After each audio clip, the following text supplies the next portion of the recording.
Man, have you seen what people are saying out there? There's something going down that could shake up the future of our offense, and it's got the fan base completely split. Some folks think it's time to move on. Others say it would be a massive mistake. The thing is, this isn't just some internet debate. A major report is actually suggesting a move that could catch everyone off guard. And the reason behind it? It's more controversial than you'd think. So sit back, listen to this story all the way through, because there's a lot on the line. Let's break down what's really going on. But first, click the like button and don't leave the video without telling me your opinion in the comments.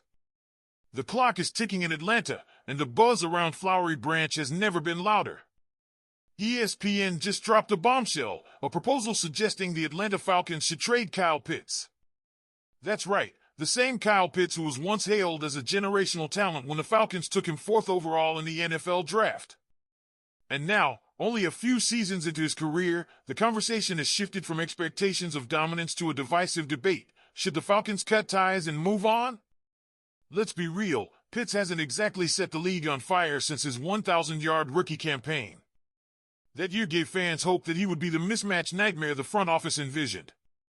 But since then, the production just hasn't measured up to that sky-high draft slot. Blame the quarterback carousel, scheme inconsistency, injuries, whatever you want, but the bottom line is, Kyle Pitts hasn't lived up to the number 4 overall billing. And now, according to ESPN, it might be time to get some value for him while they still can. Here's the kicker, ESPN argues that it's very unlikely the Falcons extend or re-sign Pitts after the 2025 season. That alone sends a wave of uncertainty through the fan base. And while many might instinctively react with resistance to the idea of letting go of such a talented player, the logic behind it isn't without merit. If Atlanta's front office really believes that Pitts won't be in red and black past 2025, then maximizing his value now makes a certain kind of cold, calculated sense.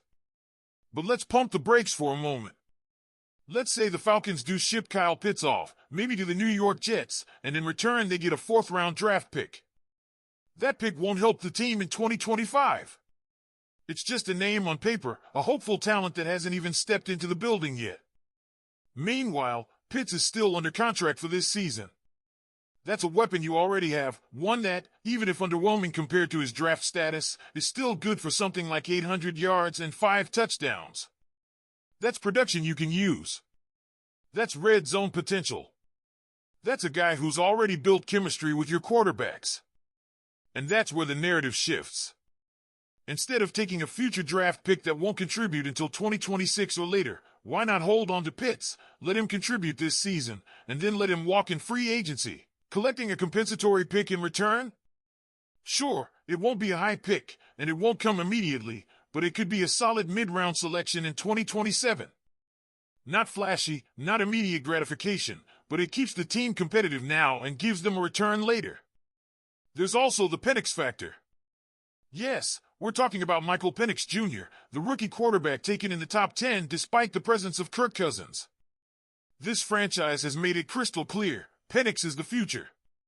And if you're banking on him to lead the team out of the wilderness of mediocrity, then your number one priority should be to surround him with every possible advantage to succeed. Trading away a tight end with the upside of Kyle Pitts, someone who already has a rapport with Penix and caught a crucial touchdown from him in the preseason, could be a blow to his development. The Falcons can't afford that. They've had a different Week 1 starting quarterback for the past 4 seasons. That cycle has to end now. Penix has to work out. And if that means keeping Pitts around to provide a big, athletic target downfield, even if he doesn't meet lofty expectations, then so be it.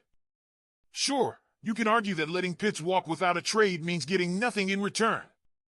But that's not entirely true. You'd be getting his services this season. His 800 yards and 5 touchdowns could be the difference in a couple of tight games. Those moments matter. And then you still get a compensatory pick later, as long as you don't go on a free agency spending spree that cancels it out. At this point, it's not just about asset management. It's about continuity. It's about doing everything in your power to give your young quarterback the tools he needs to thrive. Terry Fontenot may not even be around in 2027 to make that comp pick, but if keeping Pitts helps Penix now, the gamble might just be worth it. And now I turn it to you, Falcons fans. What would you do if you were running the show in Flowery Branch? Would you pull the trigger on a trade and cash in before it's too late? Or would you ride it out with Pitts, hoping he finally clicks in this offense and brings some real value to your 2025 campaign? Drop your thoughts in the comments. Let's not forget one more crucial layer to this decision, the identity of the Falcons as they head into a new era. This isn't the same team that drafted Pitts in 2021 under a different regime. This team has made bold moves, handing a massive contract to Kirk Cousins, drafting Michael Penix Jr. high despite that deal, and finally committing to a direction instead of drifting in mediocrity. The front office has drawn a line in the sand. It's about winning now, not just in the long-term future, but today, this season. So what message does it send to trade away one of your most talented offensive weapons before the season starts? Even if you're lukewarm on Pitts' production, his presence on the field can't be ignored. Defenses still account for him. He still stretches the field. And his skill set is unique, even if the results haven't always matched the potential.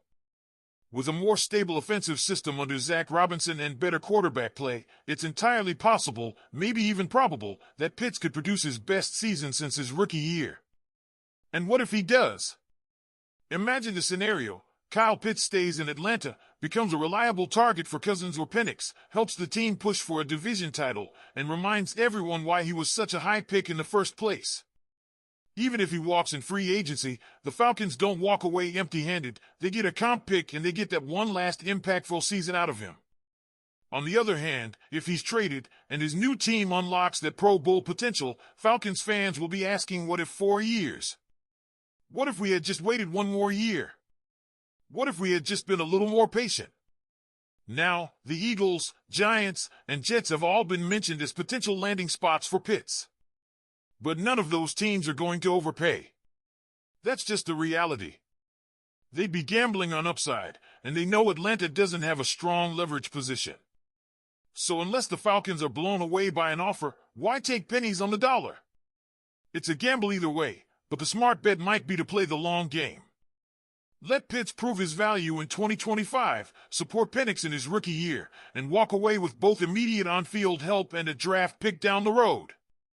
Falcons fans, we're standing at a fork in the road, and both paths carry risks and rewards. Do you believe in Pitts one more time? Or are you ready to close the book and move on? Let's hear it from you. Drop a like if you enjoyed the breakdown. Smash that subscribe button so you never miss a big Falcons discussion. And most importantly, tell us in the comments, should the Falcons trade Kyle Pitts now or ride with him one last season? We'll be watching what happens together. Go Falcons!